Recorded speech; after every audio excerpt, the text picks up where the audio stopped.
problème bu rëy donc bu ñu xoolee tey Aliou Cissé woo xale yu ñu gis ñu ñëw matal ñoo xamante ne am nañ tur am nañ taxawaay si football bi wante ci man tollootuñu si seen diggu doole lu baax la léegi nag boo indee xale bi faw ñu football parce que bu dee tam daf leen indi pour ñu toog si touche ba pour muy footballoo ñoo xamante ne ñoom bu ñu joué ñetti match pare nañ si kooku day doon yàq xaalis ak yàq projet. man suma xalaat mooy que waaw Karam Mbodj daawoon nañ ko gis équipe nationale wante bu fekkente ne dañuy ne le joueur en forme du moment moom ngay jël si biir équipe nationale bu dee loolu muy Karam Mbodj ak yeneen sax vraiment seen taxawaay gisuma ko si équipe bi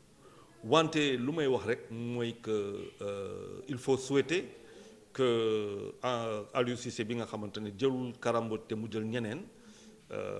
et raison sur nit ñi ak sur Karam Mbodj parce que comme nee na quart de finale balaa demi-finale moom balaa muy wax demi-finale carré ga moom xëy na loolu lañ visé faw nga àgg fa donc faw nga disputer 6 matchs moo lay yóbbu demi-finale bu fekkente ne àgg na ba demi-finale te Karam Mbodj newul ci équipe bi il aura eu raison sur tout le monde ça aussi il faut le lui accorder bu fekkente ne léegi nag joué nañu 3 matchs ñibbi ci kër ga bu boobaa mu neex wax lu ko neex wante nag du ma focaliser waxtaan bi sur Karam Mbodj kooku du ma ko def parce que Karam Mbodj bii ma suivre ces dernières années c'est vrai am na blessure gis naa parcours am si championnat yi ce n'est pas un club fort ce n'est pas aussi un parcours très fort mais sénégalais yi ce sont des contribuables l'entraîneur s'appelle Aliou Cissé je pense que aussi il faut que ku si nekk bu fekkente ne ku si nekk war nga wax sa xalaat parce que quand même ay contribuables la ñu wante nag je pense que Aliou Cissé balaa ma koy juger aussi bii yoon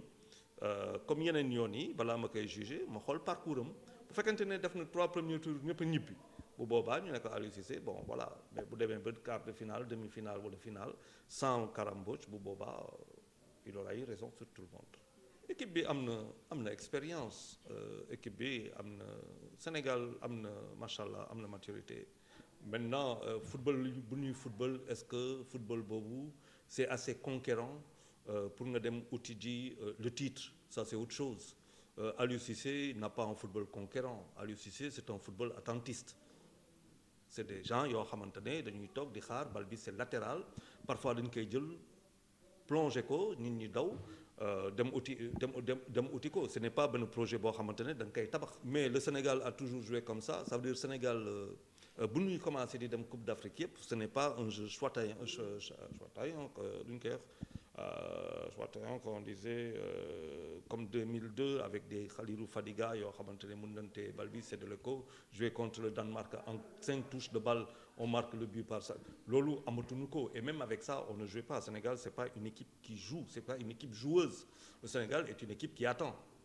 mais kooku ça se comprenait pour loolu laa doon wax parce que dama mos a ne le grand problème de suñu football si man su ma gis-gis mooy que dañu am ay xale yoo xamante ni dañuy dem bitim réew daan seen doole def loo xamante ne mooy jugement supplétif te kenn du ko fi wax ñu ñëw nag bëgg a jouer équipe nationale nga dem jël équipe bi jox ko kilifa jox ko entraîneur sénégalais wala nga dem jox ko étranger moom mu ñëw foog nekk mu ngi liggéey avec des gamins de 23 ans wala 24 ans comme lu ñu ko waxee si kayit alors que ku si nekk passé na sa 30 ans boo joué 3 match bi jeex na sa compétition jeex na tey boo xoolee kooku boo gisee équipe bu mel ne Ajax d'Amsterdam pourquoi mu fatigué ñëpp mais xale yi pendant 90 minutes du la may nga noy il a fallu des concours de circonstances yu doy waar ay perte de balle pour que ñu toog par exemple et ça c'est le football moderne on a vu Barcelone tout bi fi nekk mais joueurs yi ils sont finis on a vu Real de Madrid gagner lu muy gagner mais ils sont fatigués parce que mënoo tegle 3 coupes d'Afrique 3 coupes d'Europe di étinceler tout le temps c'est pas possible le vrai problème du football sénégalais c'est suma sens mooy que j'espère que bii yoon corrigé na en tout cas si lu ma gis xale yu ñu indi ay xale indi nañ leen bu fekkente ne léegi maintenant le projet dafa am ay projet moment yoo xamante ne temps fort temps faible Sénégal mu ngi si gën a dans les temps forts en produisant du jeu en allant à l'assaut de l'adversaire camper dans sa défense téye bal bi foofu pour sonal leen Sénégal war na ko am léegi ak joueurs yu ma gis nii daaw ñu ko woon am. Point fort équipe nationale du Sénégal ça va être le dosage est-ce que Aliou Cissé a foi si xale yu mu woo wala Aliou Cissé il va jouer une Coupe d'Afrique prudente d'abord Aliou Cissé commence avec la Tanzanie bon on ne peut pas présumer tout de suite ne Tanzanie c'est pas un fourreau de guerre mais Tanzanie Sénégal suñu xoolee sur le papier ak sur la trajectoire footballistique en respectant toujours la Tanzanie war nañ si mun a génn mais match boobu lu ñu koy footballé